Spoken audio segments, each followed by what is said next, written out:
Karena riwayat seperti ini kadang-kadang tidak dibaca oleh sebagian orang. Kadang-kadang mungkin dilewati begitu saja hadisnya. Tapi ini adalah mukjizat Nabi SAW. Misal contoh, kisah tentang informasi apa yang akan terjadi nanti, tapi di zaman Nabi SAW, dan terjadi langsung. Kisah disebutkan dalam Bukhari tentang persahabatan dua orang, satu muslim, satu kafir. Yang muslim ini sahabat Nabi yang mulia, Sa'ad bin Mu'adz radhiyallahu anhu. Sa'ad bin Mu'adz terkenal sekali dengan keimanannya. Sa'ad bin Mu'adz ini yang pada saat meninggal arsy-Nya Allah goncang. Semua disebutkan dalam hadis Bukhari. Pimpinan orang-orang Ansar. Sa'ad bin Mu'adz, teman-teman, bersahabat dekat dengan Umayyah bin Khalaf. Umayyah bin Khalaf pimpinan Quraisy. Orang yang sangat kufur kepada Allah dan Rasulnya. Teman-teman sekalian, dua orang ini bersahabat dari sebelum Islam. Setelah datang Islam, Sa'ad bin Mu'adz masuk Islam, Umayyah tidak masuk Islam, tapi persahabatan masih berjalan. Waktu seluruh muslimin sudah diusir dari Mekah, tidak ada lagi tertinggal umat Islam pada saat itu, kecuali orang-orang yang baru mau masuk Islam. Maka yang terjadi, teman-teman sekalian, Sa'ad bin Mu'adz mengadakan perjalanan perniagaan, kemudian melewati Mekah. Di pinggir gerbang Mekah, dia mengirim surat kepada Umayyah bin Khalaf di dalam, "Hai Umayyah, saya kebetulan lewat Mekah dan saya ingin menjadi tamu untuk di rumahmu. Apa kau menerimaku? Kau berikan jaminan?" Kata Umayyah, "Tentu saja." Dikirimlah surat, dikirimlah beberapa pasukannya. Umayyah ini punya 300 personel perang yang sering dipakai oleh Quraisy. Dia pimpinan. Setelah Abu Jahal, Umayyah bin Khalaf ini pimpinan Mekah. Kalau Abu Jahal itu adalah rajanya Mekah, maka Umayyah ini kayak wakil gitu ya. Yang terjadi, teman-teman sekalian, disambutlah Sa'ad bin Mu'adz, kemudian masuk Mekah. Tidak ada yang berani ganggu karena ini tokoh Mekah yang menjaminnya.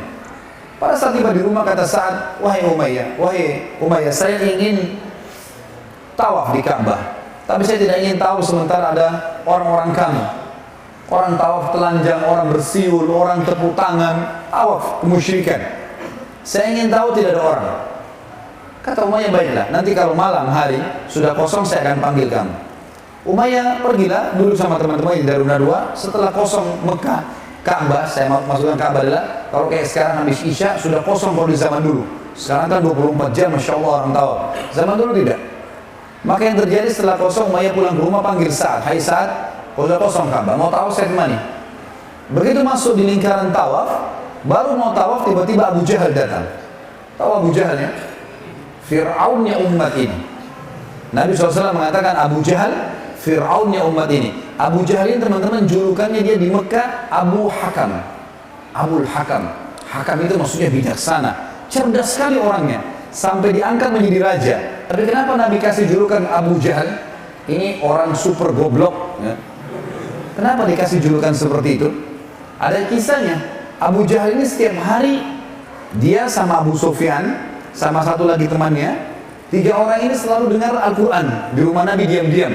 Kalau malam hari, mereka pas sudah tiba waktu subuh, mereka pulang, ketemu 3 orang ini.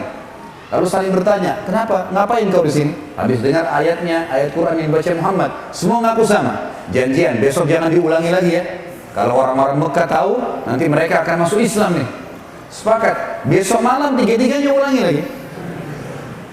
Karena berpikir temannya tidak akan kembali, saking penasarannya dengan Al-Quran.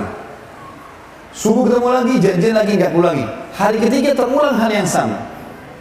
Waktu sudah hari ketiga, maka salah seorang dari mereka berkata, sungguh kita ini bukan anak kecil, ini kepala suku semua, nggak mungkin kita datang mendengar kecuali sesuatu.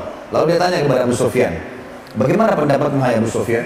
Dia bilang, yang Muhammad baca semuanya memiliki makna dan hikmah. Ada yang saya ngerti, ada yang saya tidak mengerti, tapi kayaknya benar. Orang ini bilang juga, ya saya juga berkeyakinan begitu. Ayo kita tanya Abu Hakam. Abu Jahal itu kebetulan pimpinan Mekah. Didatangilah. Begitu datang ke rumahnya, mereka tanya, wahai Abu Hakam, kita bukan anak kecil, pimpinan suku. 3 hari betul-betul kita janjian. Aib bagi orang-orang suku Quraisy waktu itu kalau janji kemudian ingkari janji. Kita sudah ingkari 3 hari. Semua itu karena kita penasaran dengan apa yang dibaca oleh Muhammad. Kalau begitu, bagaimana pendapatmu tentang agamanya? Kata Abu Jahal kalimat yang luar biasa. Dia tundukkan kepala, lalu dia angkat kepala, lalu dia mengatakan apa? Saya tahu apa yang diucapkan oleh Muhammad benar. Benar. Kata Abu Sufyan, lalu kenapa kau tidak beriman? Kau raja kami, kalau kau beriman, kami semua beriman. Apa kata Abu Jahal? Ini teman-teman bahaya sekali. Fanatisme terhadap suku, terhadap harta, jabatan, bisa menggelapkan matanya orang. Itulah terjadi pada Abu Jahal. Dia mengatakan apa? Sesungguhnya dari dulu sukunya Muhammad dengan sukuku bersaing. Kalau mereka memberikan makan minum jemaah haji, kami juga memberikan makan dan minum jemaah haji. Kalau sukunya membela Mekah, sukuku juga membela Mekah. Sehari mereka, sehari kami. Maksudnya sama-sama bersaing nih. Sekarang di sukunya Muhammad keluar Nabi, sukuku nggak ada nabinya. Kalau saya beriman pada Muhammad, berarti sukuku kalah. Demi Allah saya tidak mau beriman selamanya. Maka gara-gara kejadian itu kata Nabi SAW, gelarkan dia Abu Jahal. Dan dia pimpinan, dan dia Fir'aunnya umat ini. Kalau zaman Nabi Musa ada Fir'aun, maka ini Fir'aunnya umat ini. Abu Jahal teman-teman, Abu Jahal pada saat itu menemui Sa'ad bin Mu'adz. Kita kembali ke kisah kita dengan Umayyah bin Khalaf yang baru mau tawaf. Abu Jahal lalu tanya, waktu itu dia Raja Mekah, wahai Umayyah, siapa di sebelahmu ini? Kata Umayyah, ini Sa'ad bin Mu'adz, pimpinan suku Madinah. Abu Jahal waktu itu langsung dia bilang, wahai Sa'ad, berani benar kau injakkan kakimu di Mekah, sementara kau tahu permusuhan kami dengan muslimin. Demi Allah kau tidak akan keluar dari Mekah selamat. Sa'ad bin Mu'adz adalah kepala suku, terkenal pemberani, dan beliau mati syahid pada saat terjadi perang Ahzab, dan beliau lah yang mengambil keputusan 700 pasukan perangnya Quraidah dibunuh semuanya. Pemberani yang luar biasa Sa'ad. Kata Sa'ad, wahai Abu Jahal, kau tidak akan bisa menyentuhku karena aku akan melawan. Kau mati atau aku mati. Kalaupun kau berhasil membunuhku, maka sukuku tidak akan membiarkanmu. Sukunya namanya Aus di Madinah. Karena Ansar dulu ada Aus dan Khazraj. Suku Aus. Sukuku Aus tidak akan membiarkanmu. Maka kata Abu Jahal, nggak masalah. Pokoknya saya tidak akan peduli. Saya tidak akan membiarkan kau keluar. Umayyah bin Khalaf bingung. Di depannya ada Sa'ad bin Mu'adz, sahabatnya tapi muslim. Di sebelahnya juga ada sahabatnya Abu Jahal, tapi kafir. Tiba-tiba dalam riwayat Bukhari dikatakan jiwanya condong kepada Abu Jahal. Dia mengatakan, Abli taubatan wa ghafir dhunubi